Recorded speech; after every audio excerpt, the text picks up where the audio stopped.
You're listening to Siris Says podcast. Join us as we transcend cultural barriers and elevate diverse voices. Here, we inspire, inform, and empower one story at a time. Let's dive in. What you're about to hear is based on personal experience, not medical advice. Everyone's health journey is different, so please check with a qualified healthcare professional before trying anything new. Hi, everybody. Welcome back to another episode of Siris Says. Today, I have a very special guest today. His name is Mark Ruegg. Fun fact, we met in Bali. So, yeah, how are you doing, Mark? I'm doing great. You look amazing. Thank you. I'm so excited to have you because your story is so powerful and it's almost like miraculous, some people would say, right? Wanted you to introduce yourself a little bit with the audience. What do you do, right, in general, and how do you come about these prognostics we're talking actually today about cancer? My name's Mark Ruegg. I am a child wrangler. People are probably like, what is a child wrangler? Basically, I work with children. I direct children for print ads and commercials and been doing that for almost 20 years. My wife, Buffy, and I have a small production company called Boomar Productions. Her name is Buffy. I'm Mark. So that's hence the Boo and the Mar. So it's kind of split in half. We produce print jobs for advertising, mainly for kids products. Our main client was Disney, but we do all different type of, from Walmart to Huggies, Pampers, any kind of child product. Okay. So we work with that. And then we have a child wrangling agency where we book out people who are like me. Awesome. And so it's been great. And all of that was going really well until about a year and a half ago. So everything was going well for you. And how did you came to know I have cancer? Was it that you felt it and you were like, I need to go to the doctor, or do you went to the doctor for a checkup? Yeah, so it's funny because I always tell the story. My wife and I were driving home from this trip that we had in Lake Havasu, and everything was going great, and we were just kind of fantasizing about the future. We were like planning our retirement, planning our escape. We were going to still have the business, but we were going to take time. It was time to travel, to start doing the things that we love. We've been working hard. We put money away, and all right, babe, let's do it. Let's start traveling. Literally 1 week later, 1 week later from that moment, I started to feel pain in my right side. And it's crazy because, long story short, I was doing this, I was on a longevity kick. I was trying to figure out how to live forever. So I was taking a bunch of supplements, and I took this supplement berberine, which is kind of like metformin. They give it to diabetic. I'm not a diabetic, but they said that it's very good for what they found is people who have diabetes who are on this metformin, they tend to live very long. And so in the longevity world, metformin is one of the supplements that they do, but you have to have a prescription. So anyways, I do this berberine. Berberine says that you can have a kind of a mild stomach ache when you're taking it. Okay. So I was taking it, and then my stomach was really hurting, and I'm like, it must be the berberine. So I'll hold off. And so I kept just waiting for a few days, and it just kept getting worse. So finally, we're like, okay, in the ER. They actually misdiagnosed me when I got to the ER because they did a CT scan, but they didn't do it with dye. So when they did the CT scan, it came back that my pancreas, everything was actually good, was normal. So they diagnosed me with pancreatitis. So that was the thing. I had to go into the hospital. I had to stay 5 days, no food, no drink. I'm like, no, it's not the pancreatitis. It's the berberine. And they're like, berberine wouldn't do this. So we were having this back and forth. And anyways, I was there for 5 days. Treated me for the pancreatitis, but while I was there, they also found a large kidney stone. So that became the shiny object. So even though the kidney stone that they found was on the left side and my pain was on the right, they're like, no, it must be the kidney stone. So they scheduled surgery, and we dealt with that. And so we kept thinking it was different things. I kept getting diagnosed pancreatitis, then it was the kidney stones. But during all of this, the pain just keeps increasing. Mm. And the scariest part of the whole thing was I went from about 175 pounds to 130 Like in weeks? in like, yeah, about a matter of months and stuff. I started to notice it a little earlier. It was funny because I wasn't like majorly overweight, Right. but I was, everybody's talking about intermittent fasting. Yes. So I was like, I'm going to try intermittent fasting. And I started to do it and I'm losing weight. I'm like, I'm good at this. I'm like, I should have done this earlier. I'm like, this works really well. Yeah. So I think that was kind of a precursor to what was coming next, which I had no idea. But after I was in the hospital, I think that was the catalyst, because when you have pancreatitis, you can't eat anything. You can't drink anything. Oh. Nothing, everything that goes in the mouth, anything that goes in has to go through the pancreas. So they wanted to keep that completely clear. So because there was no food, I was losing weight as well. So I think that really emphasized it. So by the time I got out of the hospital and I'm looking in the mirror, I'm about 130 pounds and I'm not even recognizing myself. I'm like, there's something wrong. Wrong. Yeah. So I kind of knew it. And they end up finally doing an MRI. Yeah. And that's when they found it. It was a 4-centimeter tumor in the head of my pancreas. It spread to my lymph nodes and my liver. The doctor came in, he told me, he's like, you have stage 4 pancreatic cancer. And the worst part is like 4. You're like, excuse me? Yeah, no. Like, just finding I out mean, was like big. basically we were just on a vacation. We were everything's, I'm feeling good. I'm intermittent fasting. I'm getting cut up. I'm looking good. Life was awesome. And then they're saying I have stage 4 pancreatic cancer. And I'm like, wait, what? He's like, yeah, and you have about 4 to maybe 6 months. And I'm like, to live? I'm like, this is insane. Right. And so they're starting talking about the treatment. Well, that was the one oncologist. He gave me 6 months to live, and I was I'm firing you. So he got fired. So we got rid of him, and then I found a specialist. Okay. And I think if I was gonna tell anybody any information, if you get diagnosed with cancer, you got to really find a specialist in that field. There's so many different kind of oncologists, but whatever organ it's in, go find a specialist because they'll really be able to hone in. Right. So what they did was they did more tests and they found out that the tumor was actually this neuroendocrine carcinoma, which is actually high grade and it's very rare. So typically pancreatic cancer, about 95% is this adenocarcinoma. And then there's about a 5% that get this thing called a neuroendocrine tumor. So it's an NET. And that's kind of what Steve Jobs had. And it's a little slower growing. Typically, you can live 5-8 years on this with this tumor, but eventually it slowly takes over. And then you have this thing that I had, which was very rare. Less than 1% have it. It's called a neuroendocrine carcinoma. And it can show up in any organ. Mine showed up in my pancreas. It's very aggressive. It's high grade, poorly differentiated, and I had a Ki-67 of greater than 90. And the Ki-67, basically, it kind of gives a percentage of how fast your tumor is growing. And so with 90%, it's growing really, really fast.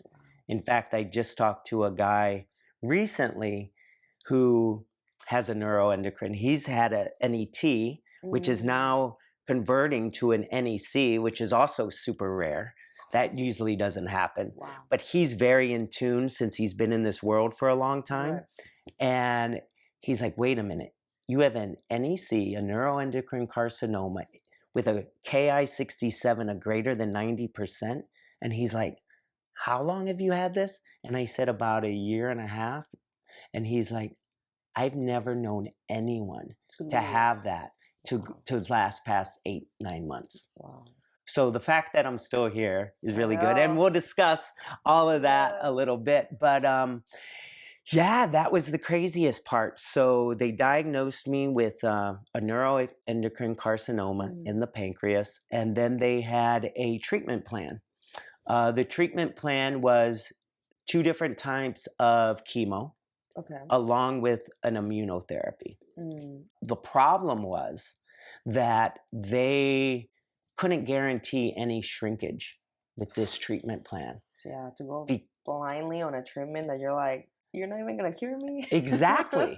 In That would be my fact, thought. That's yeah, well, yeah. they told me, I mean, even my specialist is telling me that I'm incurable, that I'm inoperable, Oh, that I'm terminal, that shrinkage is out of the question, that the best case scenario is that we stabilize it with chemo and immunotherapy.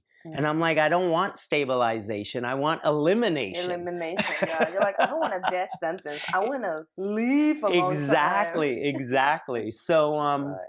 so they freak you out. I mean, doctors just they I think fear tactic. They want you to get in, they For want you to sure. start getting on this stuff. So I didn't know. I mean, when you get diagnosed like that and something is told to you and they're telling you that you have this disease that's going to take over your Right. life and that your life's going to end within months, you're just in shock. Right. They don't give you time to process. No, you don't process at all. Oh my I mean, God. they're telling you this stuff, and I mean, Buffy, my wife, she's in shock. I'm in shock. They're telling us we got to start a chemo plan right away. They want to put me on this immunotherapy. Mm, Now they test your biomarkers for this immunotherapy. So yeah. what they're looking for is a protein that your tumor is putting out. And so this immunotherapy can kind of lock in on that tumor, Mm, show your body that hey, this isn't supposed to be there, and kind of boost it so that it helps itself. I got tested, and unfortunately, I didn't have any of these biomarkers. In mm. fact, my insurance company said, well, because you don't have any of these biomarkers, we're not even going to pay for this immunotherapy. This is crazy. It was very crazy and very scary. I'm like, Right. my doctor's telling me I need this immunotherapy, and you're denying it? And since when do you have a specification on, immuno, So that's yeah. crazy. So I mean, luckily, I was able to go through these ways, financial hardship, Mm, and I was able to get the drug company to actually provide the drug for me. oh, So this was the only option I knew. I didn't know anything. This was not my world. right. So the doctors are saying, well, you're going to die.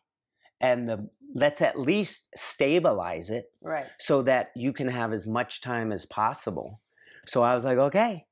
And so we started with two different types of chemo, Mm, which is our carboplatin and an etoposide. mm, And then with that, I did a Tecentriq, and I was going to do 6 rounds. mhm. It was both chemos and the immunotherapy every 3 weeks for Wow. 6 weeks.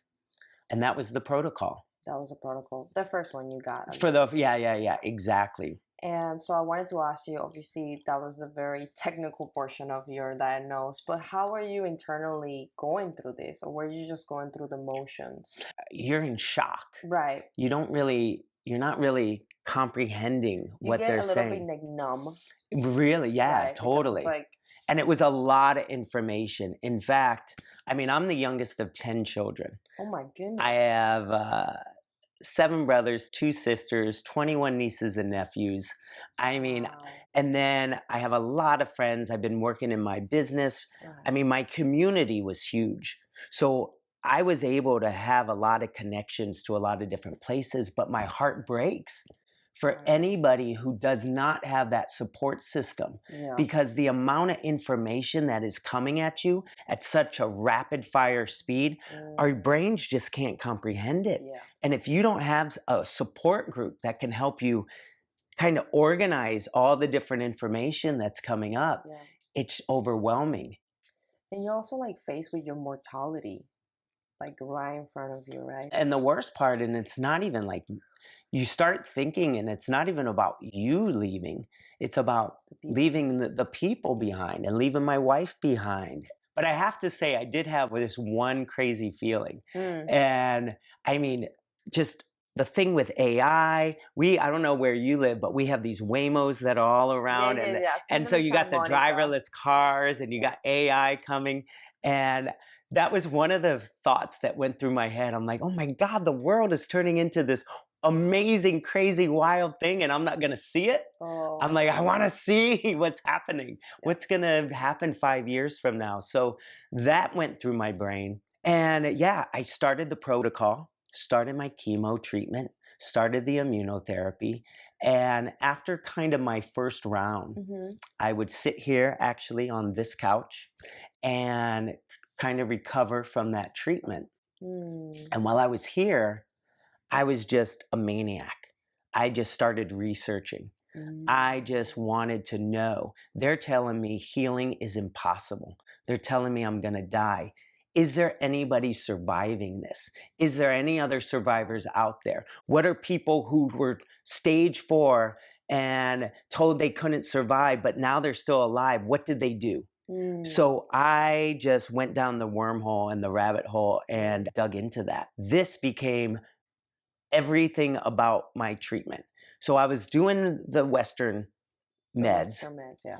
And I think it was great. I think it stopped my cancer from growing for a second. It shocked it. And then I think that gave me enough time to really get into this new world of, I used to, at the time, I was calling it my woo-woo world. And I'm like, it's woo-woo, but I have nothing else to lose. Right. Because I'm sitting here talking. It was funny. I went on to a couple different support groups when I was diagnosed. And there was this one support group that I became a member of. And it was so depressing. It was just everybody on there was either dying or talked about death. And even the people that were surviving, the people that were doing well, they were always talking about, well, I'm in this trial. And then I was on this trial for a month and then now it's no longer working. So now I'm looking for another trial. Or this chemo turned me really sick and now I'm in the emergency room. So they were always sick. They were always dealing this. Yeah. So this is one side. And then I started finding this woo-woo world. And I started listening to these people. And they're talking about healing. They're talking about curing. They're talking about they had it and now they don't. And I'm like, what the hell is this? Right. I'm going to find out more. And so this is where I started to go. And there's an amazing book out there. And I tell anyone who gets diagnosed with cancer, read this book. It's called Radical Remission. And it's by Dr. Kelly Turner. And she interviews over, I forget how many different cancer survivors who had this remission where they had it and now they don't. And she wanted to find out the commonalities. What were the traits that almost all of these people had? And she narrowed it down to these 9 different things. And I pretty much adopted those. And that's where I started to focus. And when I started to focus my attention in this world, in the woo-woo world, things started to happen. Miracles, essentially. Miracles started to happen. Yeah. No, that's incredible. We're going to go ahead and link the book. I love that you share that. That's incredible. So you basically have both groups and you saw both energies, so to speak, positive, a little bit more on the negative side. And you were like attracted very fast to the positive because you wanted to leave. Totally. And I mean, now about 1.5 years into my woo-woo world, it makes more sense to me. But I mean, we're all energy.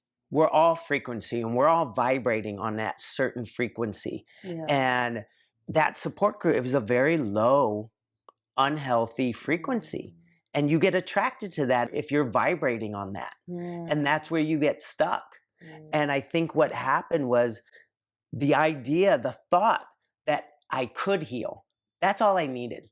And this is what I say. I tell everybody, you need a 4-minute mile. And I don't know if you're familiar with the whole 4-minute mile thing, but basically forever, nobody could pass a 4-minute mile. All these runners tried, but they could not get a mile in under 4 minutes.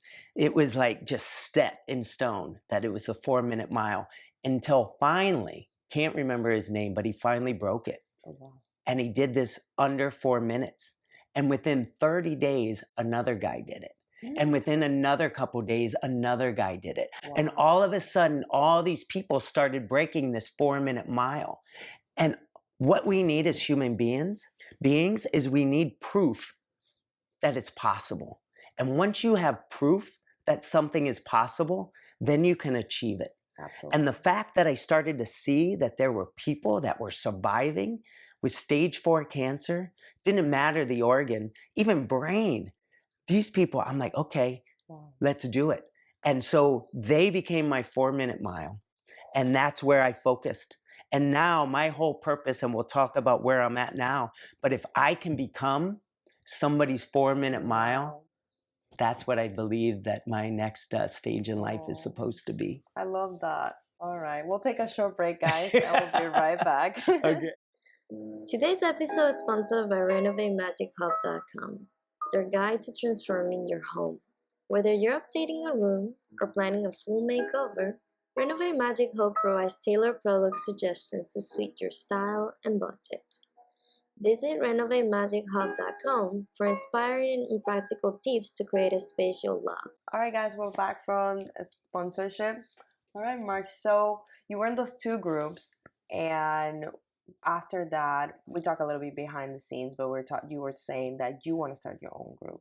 Correct. The reason why is? Well, it was interesting. I was just telling you that I got kicked out of my support group. I got kicked out because I think I was too positive. And it was funny because the woman that was running that support group, when she kicked me out, she said, just so you know, your results are not typical with this cancer. And I'm like, duh, because I'm not doing the typical protocol. So it only makes sense to me. Right. And she'll post people passing away with this disease all day long. But you're not going to post a survivor, someone who might be doing something a little different, but it's working. Wouldn't you want to open that up to your community to give them an opportunity to make their own decision if maybe it's something they would want to try? Right. So, yeah, I'm in the process of working with another group, the Seena Magowitz group, and they are a pancreatic cancer group. And they have pNETs and pNECs, which is a pancreatic neuroendocrine tumor or a pancreatic neuroendocrine carcinoma. Okay. And even though it's very rare, and they might only have a few people in that group, Roger Magowitz, who's the owner of that, he says, it's not about the numbers, Mark.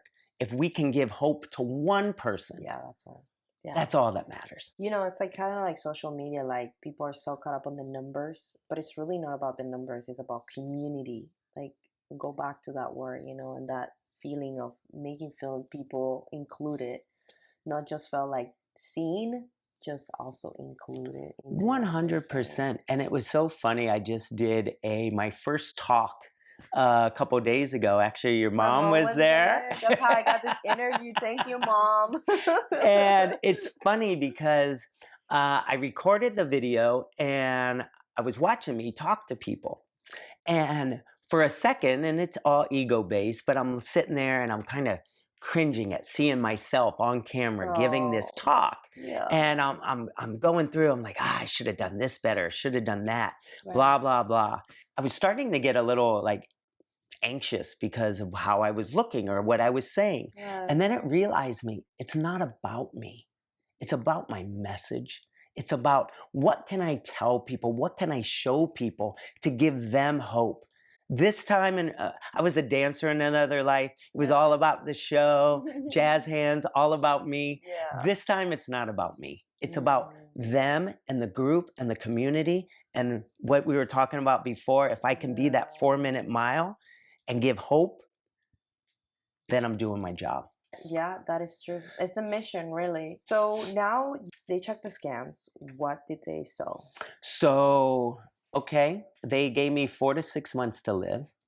I went into my woo-woo world. We can talk a little bit about that. Yes. But that basically, you're you're not just treating the disease. Right. You're healing the disease. But the only way you can heal the disease is to clean up the ecosystem that brought it in the first place. And so you have to look past just the tumor. Yes. You have to look back past just all the metastases, and you have to see what is causing it. And for that to happen, you have to go into the mind, the body, and the soul. Oh. And that's how true healing truly happens. That's the trifecta. Wow. And so those things consist of a lot of things. And I'm putting out there my whole message about this healing recipe. And the recipe consists of 7 ingredients. And it's belief, it's meditation, it's spirituality, it's increased positivity, it's decreased stress, it's diet and exercise. And what I'll try to do is give a little brief synopsis of what I did with each and every one of those. But when you start following those and you start coming in and attacking it from the mind, body, and soul, magic starts to happen. And they gave me 4 to 6 months to live. They told me shrinkage was impossible. We are now over 1.5 years, and my scans show no detectable cancer in my body. I am no evidence of disease. I am cancer-free at the moment, and I am living my best life. I feel like I am healthier now than I've ever been before. And I have doctors that are saying, Mark, this is a miracle. Yeah. And I'm like, it's a miracle? But I did the work. But you do the work. Yes. It's so funny. I don't know if you know this joke, but I always talk about this. And it's this guy, and he's on the roof, and the water is rising, and he's getting ready to drown. And he's like, a guy comes by on a boat, and he's throwing him the life preserver. And he's like, don't worry, I'm fine. God's going to save me. And he comes by again as the water keeps rising. Well, just jump in the boat. I'm okay. God's going to save me. Finally, the water's up above his head, and the helicopter comes. He's like, grab on. He's like, I'm good. God's going to save me. And finally he drowns, and he goes to heaven, and he's like, God, what happened? You were supposed to save me. And God's like, what are you talking about? I threw you a life preserver, a boat, and a helicopter. And I think that's what happens a lot of times is people just, I have nothing against prayer. I think prayer is an amazing thing. But what prayer did to me is it gave me these little breadcrumbs, and it allowed me to follow these breadcrumbs. It gave me a path, and it told me to follow it. And that's what led me to my results. It wasn't this miraculous thing that came that people thought was going to happen. It took time, but I was being led, no doubt. Yes. I was being given breadcrumbs, no doubt. But if I didn't follow them, I was not going to have the results that I had. So now it's all about getting quiet. This is where the meditation comes in. And we get so caught up in the noise of the what ifs and the maybes and the shoulda, woulda, couldas. And we're so filled with static from devices and depression and fear. There's so much fear in this world. And we don't get quiet enough. And it's in the quietness. It's in the stillness. Yeah. Everything we need to know, every direction we need to go in, is we know it's internally there. It's given to us from source, God, universe, whatever you want to believe in. But if we block that, if we don't listen to it, if we're too noisy and too full of static, we're never going to understand the breadcrumbs. We're never going to be able to see them. That path isn't going to light up. But when we get quiet and we can hear it, now we're aware of the crumbs, we're aware of the path, and then we start following it. And miracles start to happen. So for people that are out there, what do you say was the first thing that you did that truly makes such a significant improvement for you? I think for me, the first thing has to be a belief. You have to believe that you can heal. Everyone around you, even your own doctor, is telling you that it's impossible and that it's not happening. You have to believe. Okay. So you have to change the input. A belief is just a thought you think over and over and over again. So you want to change that belief, you have to change that thought. You have to change the words that we speak about ourselves. I mean, you wake up in the morning and you feel pain. Well, what if you started to say you were healing and you were strong instead? Or when you go to bed, you're feeling sick, and now you're telling yourself, but no, I'm actually healthy instead. You can create a mantra, a set of words you say over and over again. I did. I had this phrase. I said it every single day, and I still do. What I was am it? strong. I am powerful. I am healthy. I am healed. Wow. And that is just a mantra that I say every day when I wake up, when I go to bed, when I'm brushing my teeth. I flooded this wording into my brain. And all of a sudden, it didn't matter what everyone else was saying. I was creating my own belief. I was creating my own reality. Right. So by far, I think belief, because I talk to so many people Yes. and they call me and they're like, Mark, you're doing well.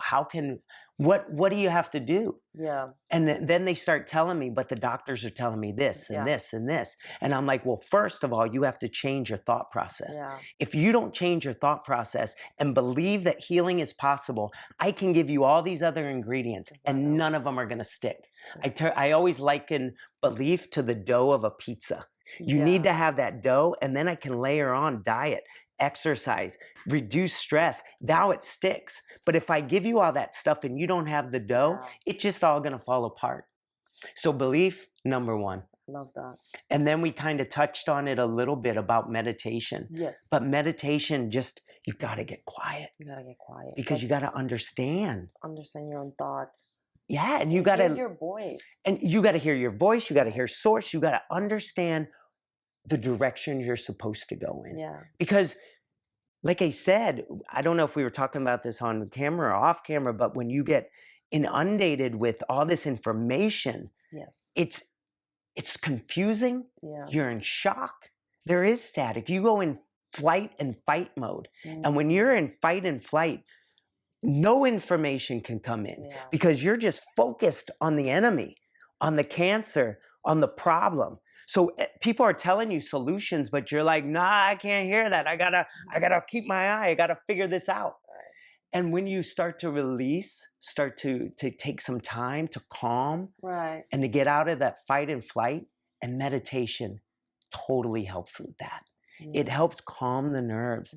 It helps calm our nervous system. We can get quiet. We can relax. We're not in fight and flight. We're not creating cortisol that's running through our body. Right. And now you are hearing yourself, you're hearing source, and now you can start following a path.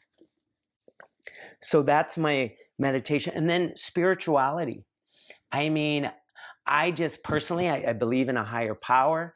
And whether you want to believe in it's God, universe, source, or whatever, you have to have this other thing, because we're not strong enough. We're not meant to take on all of this by ourselves. Right. We're supposed to have a partner. And when you bring on a partner like that, you can achieve the unachievable. That's true. You can make the impossible possible. We're not meant to be by ourselves. No, we are not meant. And I think, I mean, that's a whole nother story, but COVID was so bad because it was just, everybody became so isolated. Yeah. And we are communal. Not we by are choice, meant to be with community. Yeah. And so when you are at your darkest moment and you feel there is no community, you can meditate, you can understand that if everyone else falls apart, you still have a connection. Yeah. You still have somebody on your side. So spirituality, so big. And then I talk about this increased positivity. Your people can't see it, but you can see it. In my house, we created a positivity wall. I get to see it. I'm going to take a video. Okay. It's okay with you. Yeah. I show it to people. And when I got sick, like I said, I was working as a child wrangler. I know all these kids. I know this community. I've been doing it over 20 years. And the parents would reach out and call Buffy, and they're like, we heard about Mark. Is there anything we can do? And Buffy's like, if you want to do something, just write a letter. Draw a picture, write some words of encouragement, and send it to them. So they did. And we started, our mailbox was being full, and I would read them, and I'm like, I got to do something with them. So we wanted to put them up on our wall, and there's a wall above our fireplace. And so we started to put them up there so I could see them every day.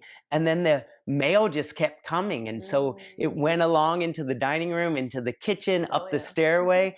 And that is positivity. That is love. Those children, those parents, those friends took time to put love and energy into it. And I can see it and feel it every morning and every night.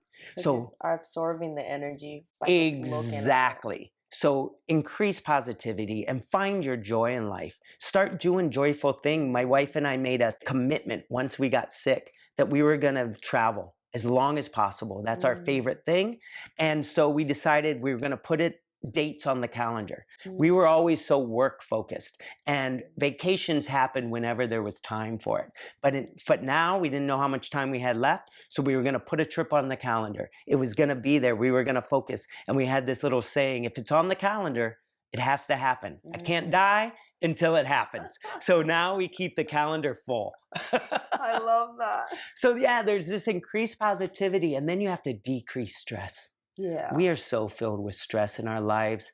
It is so sad. Yeah. I mean, 20 and 30-year-olds are coming down with colon cancer right now at alarming rates. And I get scared. I think about it. I'm like, that could be me tomorrow. And thankfully, I know people like you, right? I'm like, hey, I have people that have overcome this, so I would reach out if it were to happen to me.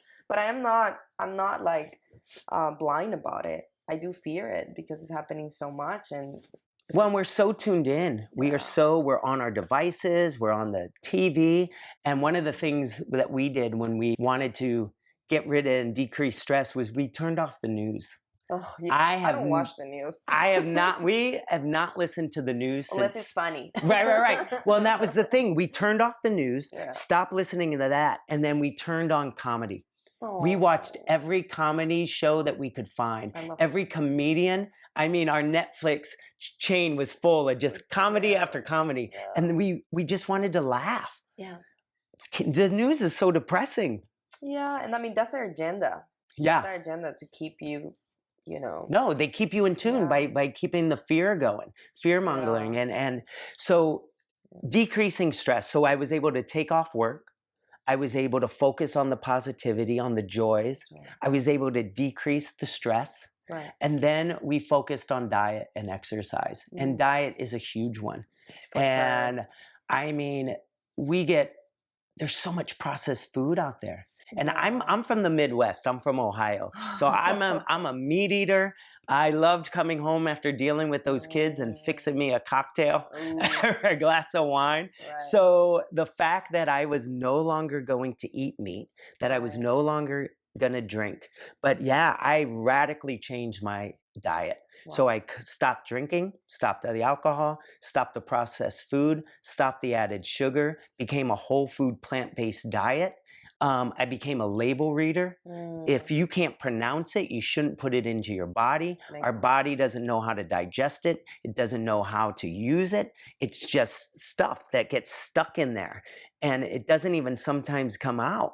So this is where a lot of this disease is coming from, dis-ease in our body. So food became so important. I started juicing.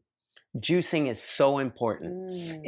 You can juice and get a flood of nutrients into your body instantaneously. And your body doesn't have to waste the energy of digesting it. So we were juicing between 32 and 64 ounces of juice a day. Wow. And it was carrot, celery, beet, squash, ginger, turmeric, and garlic. And I always tell everybody, because they would come over, they're like, let me try it. I'm like, it's not for beginners.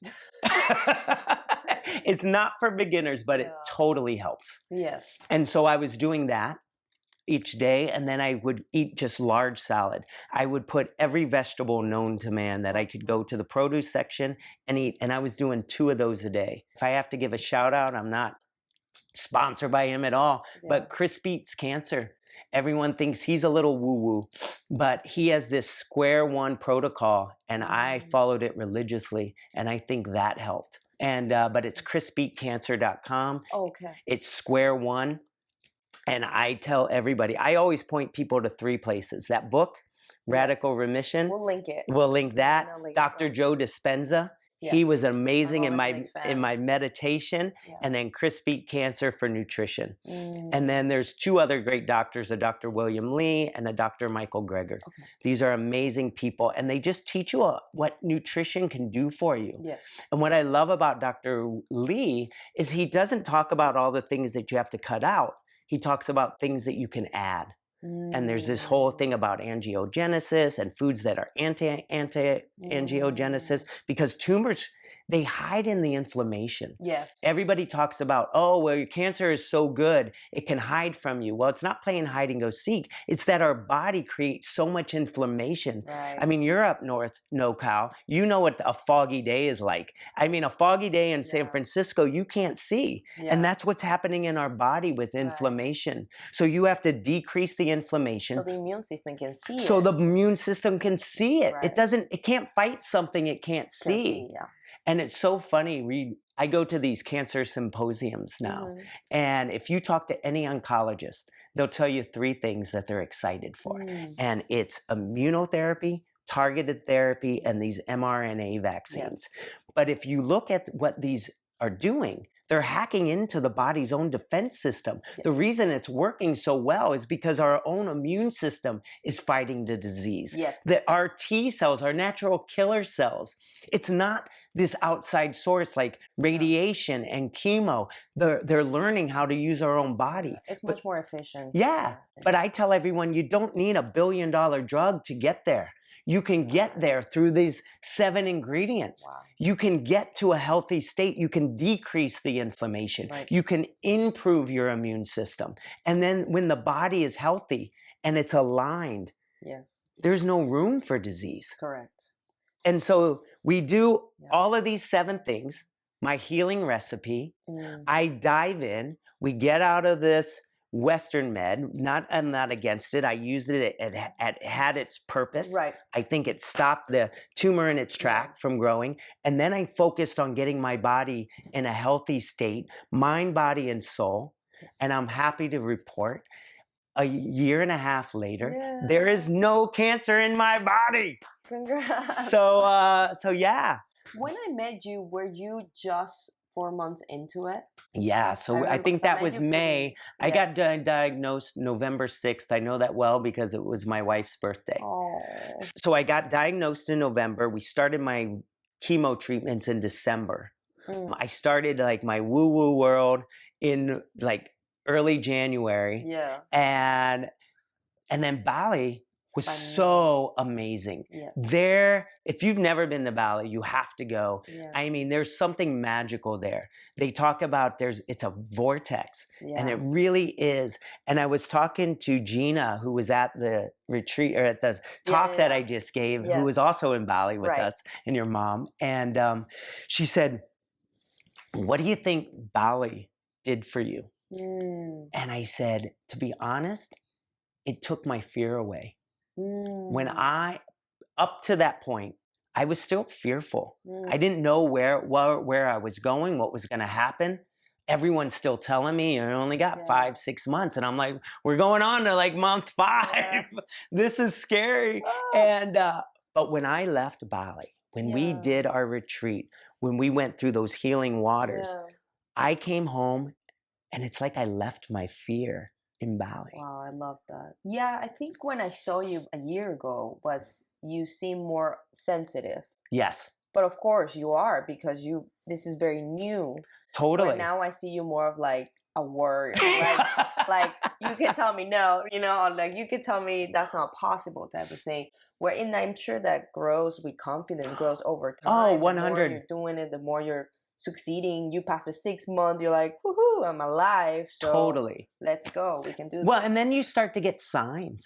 I don't know if you believe, but you get signs from the universe. You talk about spirituality. So here's one. It was so funny because I was sitting right here. Out there, you see we have a little hummingbird feeder. But there was a hummingbird. And it was literally right at the window, just kind of staring at me. And I'm sitting here. I have 2 cats. They're like there. My wife's going, watch out, bird. My cats are going to eat you. And they finally take off, or the bird takes off, and I'm sitting here, and Danny, who was our instructor, she was talking to me, and she's like, "So Mark, I just wanted to ask you, have any like animals crossed your path recently? I want to see if you have a spirit animal that's trying to talk to you." So I told her about the hummingbird, and she's like, "Okay, I got to look this up." Yeah. And she finds hummingbird represents healing. Oh, wow. And then when I was in Bali, Yeah. I met a healer. I talked to a healer. I wanted to see if they had any information for me. And while I'm there, they're like, "Mark, just so you know, your mom's been coming to visit you." I didn't tell her anything. And Right. she goes, "Just so you know, she's coming in the form of a hummingbird." Wow. And Talk about correlations. You're like, woo. And so hummingbirds became a very important sign for me. And you'll see around the house, there's a bunch of hummingbirds. People they tell me. But we had visitors here the other day, and now I have the hummingbird feeder. And when I would go out there, they used to scatter. And now they just hang around me. And everyone's like, "Are you like a hummingbird whisperer?" I'm like, "I don't know." You But became Cinderella. right? They're telling me, they're like, "You're okay." And I could sit here for a whole nother hour and give you sign after sign after sign. But the universe speaks to us. And once we're connected, it finds way to talk to us. Yeah. And so, but if you're static, if you're too noisy, if you're too tuned out, you're not going to see those signs. You're going to miss them. You're going to miss them. Yeah. So that's my story. I love that. And I'll end on one more thing. Of course. And we went to this, there was another important thing that I saw. There was a documentary called Heal, and it's on Amazon. And she had a little event through Heal, and she had these amazing cancer survivors up there, these 3 women, and some of them had brain cancer, some of them had cancer all throughout their body, given months to live, who were not only alive but thriving. Wow. And they had these amazing stories to tell. Now, it was going over on Zoom, so maybe everyone's there, but my wife and I turn around because it's so amazing and important. And there's like hardly anyone in the audience. And I'm like, more people need to hear this story. Right. And so I got in the car to drive home, and there was just this voice, and it just kept hammering. And it's like, "Mark, now's the time. You have to get loud.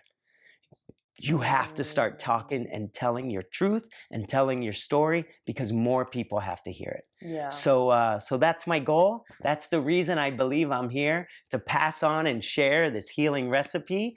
And I thank you so much for taking the time to interview me and to help get the word out. And how can people find you? So right now, I am just pretty much posting on my Instagram page, which is Mark Allen Ruegg. And we'll tag you. You can tag me, and it's markallenruegg@gmail.com. If anybody has any questions, I am an open book. Send me an email, send me a message on Instagram. I will constantly reach out. I'll share with you any information you want to know. Love that. So I'm just going to end the podcast with the question of the last guest. Okay. You need to answer. And then you have to leave one behind for the next one. Okay. Wow. So your question for the last guest was, we always say, what would you tell your younger self? In this case scenario, he said, what kind of action would you do for your younger self as a kid? If you cannot say anything to that kid, to that young Mark. What I think I would do now, going back to my younger self, because it has become such a powerful tool for me, and I'm still only knowing this much and I'm learning, but I think I would go back and we would sit in my childhood bedroom, and we would sit on that bed, and I would meditate with him.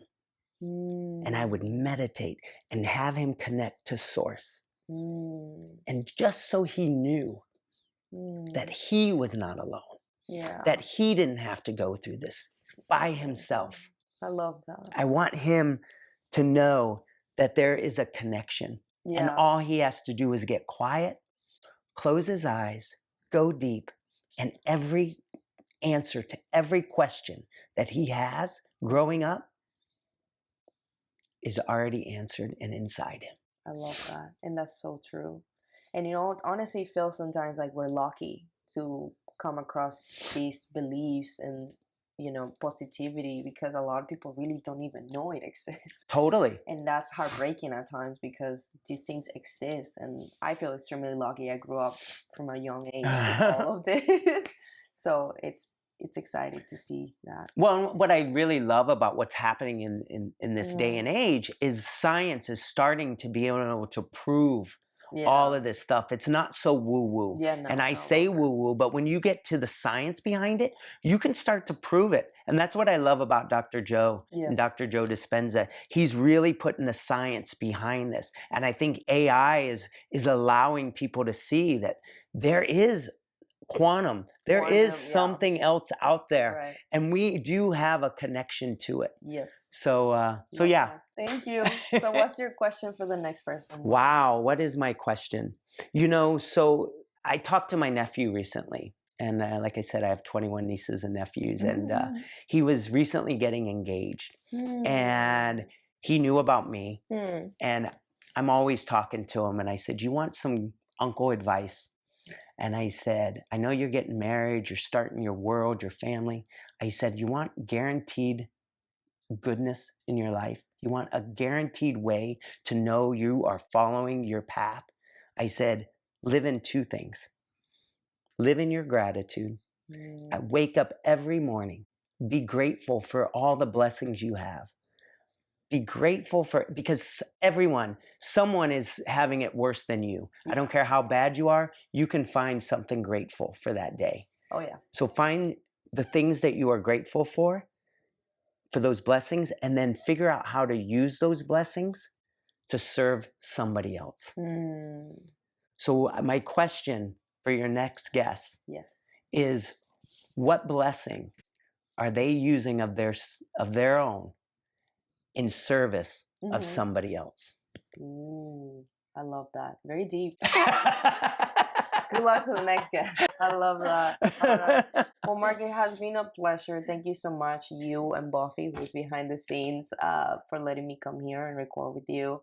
I'm so excited for this new journey that you're embarking. And I think you're going to bring so much hope to all of those people out there that need you. And they're just, you know, potentially just being with a lot of noise that's really irrelevant, because it's not going to get them through the other side, where you are putting noise on the thing that will keep you alive, will keep you, you know, the long distance. So please reach out to Mark. He's a very friendly person. So yeah, thank you guys for staying for this episode. Until next time, guys. Bye. Bye. Well, Mark, this is your positivity wall. This is what I wake up to, I go to bed to. I feed off energy. There's love, there's joy, and then I read the hope, trust, love, faith. This is me. This is what I have embodied. This is who I've become. I tell people all the time, you know, that you cannot heal and have hate in your heart. There's not room for both. So whatever you are hating, you have to let go of to make room for healing. Yay. And that's what this did. Love that. Thank you, Mark. Thanks for listening to Siris Says. Don't forget to follow, subscribe, and drop a like. Share your thoughts in the comments, and stay tuned for more inspiring stories. Until next time, keep chasing those dreams.